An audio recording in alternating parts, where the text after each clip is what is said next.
Quanto antes a gente aprender a aceitar que alguém vai nos decepcionar e que muito provavelmente essa pessoa é próxima a nós, melhor pra gente. Eu realmente acho que a gente aprende muito tarde na vida adulta que as pessoas vão nos decepcionar. Mas eu até fico grata por aprender isso, porque por mais que doa, eu vejo que tem muita gente que prefere nunca olhar pra isso, nunca olhar pra essa situação de por que que ela se afasta das pessoas, por que que as pessoas se afastam dela, será que vale perdoar, não vale perdoar?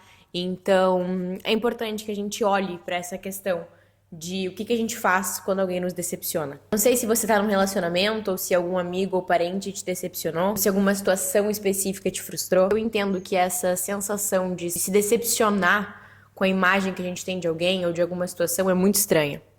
Mas as pessoas vão nos decepcionar e normalmente são aquelas que a gente dá espaço para que a gente crie expectativas. Aquelas pessoas que de alguma forma influenciam na nossa vida e por isso a gente espera que elas vão agir de determinada forma. Quando essa decepção, essa frustração acontece, é como se aquela imagem da pessoa quebrasse. Como se aquela situação que a gente idealizou na nossa cabeça fosse 100% por água abaixo. E dói, é muito desconfortável. Porque sim, se decepcionar é chato. E talvez seja inevitável, mas o grande ponto é o que que você faz com essa decepção. Talvez você não vai esquecer ela nunca, mas você precisa seguir em frente rápido. Afinal, a vida não para e o tempo tá correndo e a gente quer viver, né? Então eu quero te dizer que uma das coisas que mais me ajudou a lidar com a frustração na minha vida foi me esforçar para observar que aquela situação dizia muito mais sobre mim do que sobre o outro. Eu sei que você não tá aqui para tomar um banho de água fria e se culpar, mas se você tá aqui, você é uma pessoa que investe no seu autoconhecimento. Então eu imagino que você não vá pular o vídeo só porque talvez ele te cutuque um pouco. Mas provavelmente a maior parte das decepções que você tá vivendo são fruto de expectativas que você criou. Por exemplo, você conhece uma nova pessoa, você se aproxima dela, cria uma certa afinidade, cria uma imagem dela na sua cabeça e começa, de certa forma, a prever a forma como ela vai agir. E aos poucos, vai dando match nessas informações e você começa a acreditar que ela de fato é a pessoa que você acha que ela é e que você idealizou que ela é. E quando essa pessoa age de uma forma que não faz sentido com aquilo que você idealizou, aquela imagem quebra. E aí vem 1 milhão de sentimentos ruins que no final das contas só aconteceram porque a gente decidiu enxergar a vida com uma lente criada 100% por nós. Ao invés de olhar pra vida e entender que ela é como ela é. Eu sei que a gente coloca expectativas, mas a gente não pode colocar tantas a ponto de cair de um penhasco quando algo externo acontece. É muito chato aceitar isso, mas as pessoas não pensam como a gente, não foram criadas como nós, não sentem como nós sentimos. Muitas vezes não acham que uma situação deva se desenrolar da forma que a gente acha. Então elas não necessariamente vão agir como a gente espera que elas ajam. Quando a gente é um pouquinho mais novo, ali antes dos 20 anos, ou até os 20, é natural que a gente ainda espere que as pessoas que a gente gosta vão nos tratar da forma que elas sabem que a gente gostaria. Mas na vida adulta, a gente vai aprendendo que cada um tá lidando com as suas próprias limitações, que cada pessoa tá lidando com a sua própria vida, que muitas vezes você olhando pode parecer que ela não tem tantas demandas assim, mas demandas internas também importam. E muitas vezes também existem demandas externas que você não tá vendo. E eu vou te contar uma coisa, eu moro aqui em Portugal, né? E morei no Brasil por 25 anos. Só que desde que eu moro aqui, eu comecei a observar que as pessoas na Europa, elas respeitam muito mais o espaço do outro. É natural que o outro tenha a vida dele, que ele dê mais atenção para as demandas dele. E no Brasil, parece que a gente tem necessidade de se sentir importante o tempo inteiro. Seja para os outros, esperando atitudes de quem tá na nossa volta, ou até para os outros em termos de rede social. Tipo, querer que as pessoas acham que eu sou algo que muitas vezes eu não sou. Aqui eu sinto que as pessoas respeitam mais esse espaço do outro e o tempo dele também. Então é imprescindível que mesmo quando a gente se frustre, a gente entenda que existe o nosso espaço, o nosso imaginário e existe o do outro também. É muito importante que a gente se descentralize, porque eu tenho certeza que na maioria das vezes as pessoas não estão querendo te machucar, não estão querendo necessariamente te afastar ou deixar de suprir aquilo que você deseja.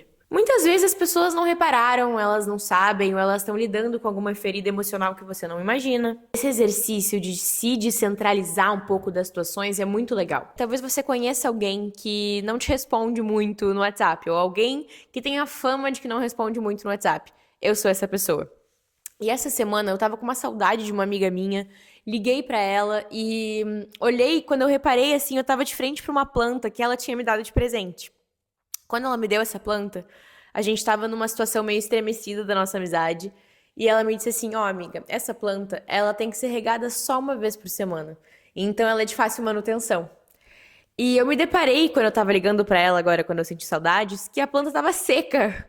E que eu precisava regar e que já devia fazer umas 3 semanas que eu não regava aquela planta. Eu tô com um hóspede aqui em casa, eu e o Diogo viajamos os 2 últimos finais de semana. Então, enfim, liguei pra ela e comentei. E nesse momento, ela estava chateada comigo. Porque eu não tinha respondido no WhatsApp. E aí eu falei, amiga, tu acredita que a planta que tu me disse que tinha que ser regada com uma frequência mínima de uma vez por semana, eu só reguei agora? Eu não me lembrei, não é porque eu odeio a planta, não é porque eu queria ver se a minha planta ia morrer, não é porque eu reguei todas as outras plantas da minha casa, que vocês podem ver que eu tenho várias, que essa aqui eu não reguei. Não! A vida aconteceu e existe a vida acontecendo pro outro e pra nós. No final das contas, a gente se acertou. E em determinadas situações, eu espero que você realmente também possa ter esse senso de perdoar o outro, perdoar a sua própria frustração e alinhar as suas expectativas. Porque vão ter situações que as pessoas vão nos decepcionar e é um direito nosso nos frustrar e se afastar.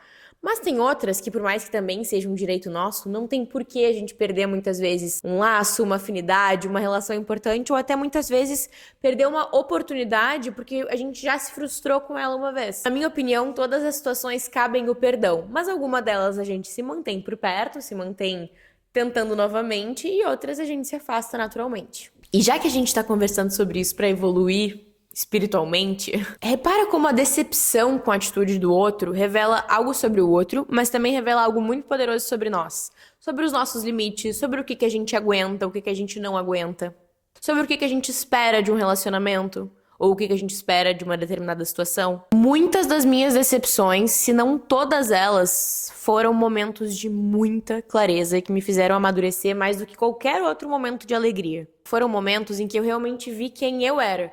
Vi também quem o outro era, mas fiz questão de olhar pra mim. Vi onde estavam os meus erros, vi qual era a minha parcela de responsabilidade em algumas daquelas situações. Por mais doloroso que seja, é extremamente libertador.